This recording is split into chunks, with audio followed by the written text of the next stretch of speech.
Once upon a midnight dreary, while I pondered, weak and weary, over many a quaint and curious volume of forgotten lore, while I nodded, nearly napping, suddenly there came a tapping, as of someone gently rapping at my chamber door. "'Tis some visitor," I muttered, tapping at my chamber door. "Only this, and nothing more." Ah, distinctly I remember, it was in the bleak December, and each separate dying ember wrought its ghost upon the floor. Eagerly I wished the morrow. Vainly had I sought to borrow from my books surcease of sorrow, sorrow for the lost Lenore, for the rare and radiant maiden whom the angels name Lenore, nameless here forevermore. And the silken, sad, uncertain rustling of each purple curtain thrilled me, filled me with fantastic terrors never felt before, so that now, to still the beating of my heart, I stood repeating, "'Tis some visitor entreating entrance at my chamber door, some late visitor entreating entrance at my chamber door. This it is, and nothing more." Presently my soul grew stronger, hesitating then no longer. "Sir," said I, "or madam, truly, your forgiveness I implore, but the fact is I was napping, and so gently you came rapping, and so faintly you came tapping, tapping at my chamber door, that I scarce was sure I heard you. Here I opened wide the door. Darkness there, and nothing more. Deep into this darkness peering, long I stood there wondering, fearing, doubting, dreaming dreams no mortal ever dared to dream before. But the silence was unbroken, and the stillness gave no token, and the only word there spoken was the whispered word, "Lenore?" This I whispered, and an echo murmured back the word, "Lenore." Merely this, and nothing more. Back into the chamber turning, all my soul within me burning, soon again I heard a tapping somewhat louder than before. "Surely," said I, "surely that is something at my window lattice. Let me see then what thereat is, and this mystery explore. Let my heart be still a moment, and this mystery explore. 'Tis the wind, and nothing more." Open here I flung the shutter, when with many a flirt and flutter in there stepped a stately raven of the saintly days of yore.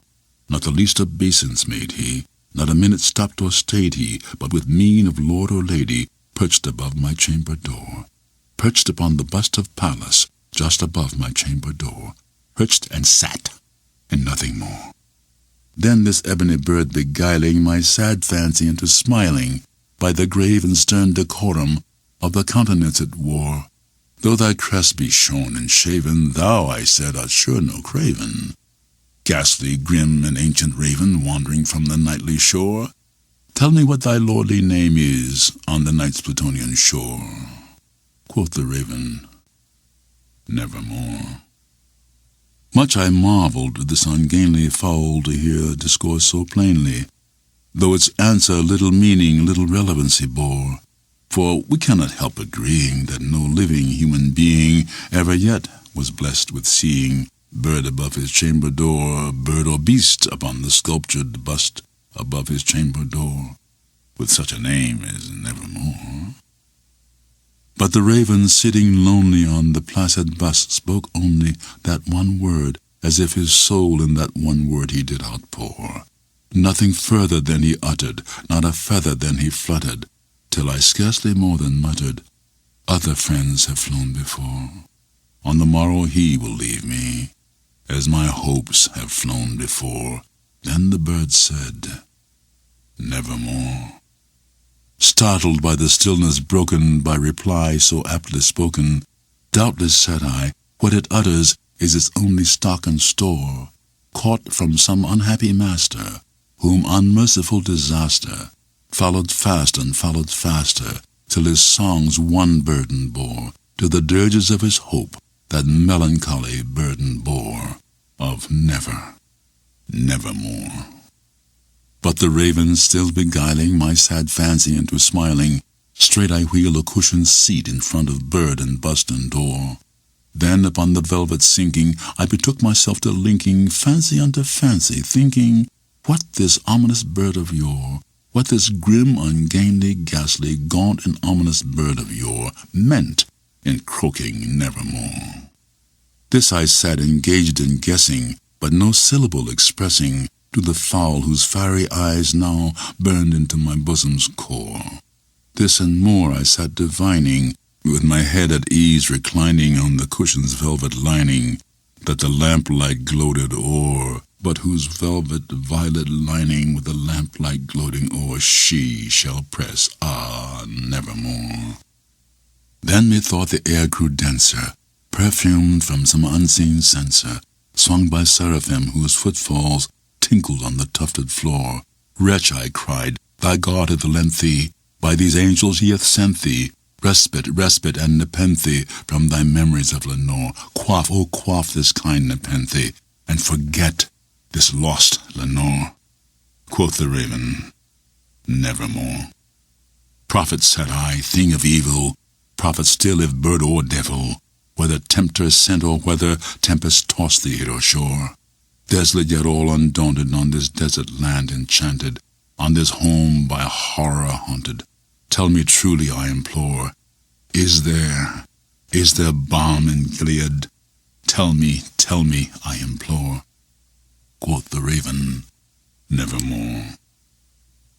Prophet, said I, thing of evil, prophet still if bird or devil, by that heaven that bends above us, by that God we both adore, tell this soul with sorrow laden, if within the distant Aidenn it shall clasp a sainted maiden, whom the angels name Lenore, clasp a rare and radiant maiden, whom the angels name Lenore.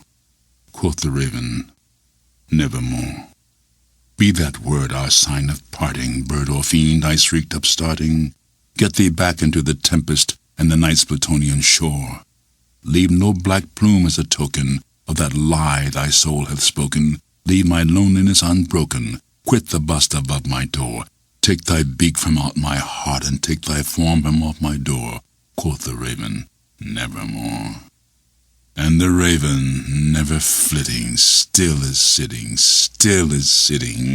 on the pallid bust of Pallas just above my chamber door, and his eyes have all the seeming of a demon's that is dreaming, and the lamplight o'er him streaming throws his shadow on the floor, and my soul from out that shadow that lies floating on the floor shall be lifted nevermore.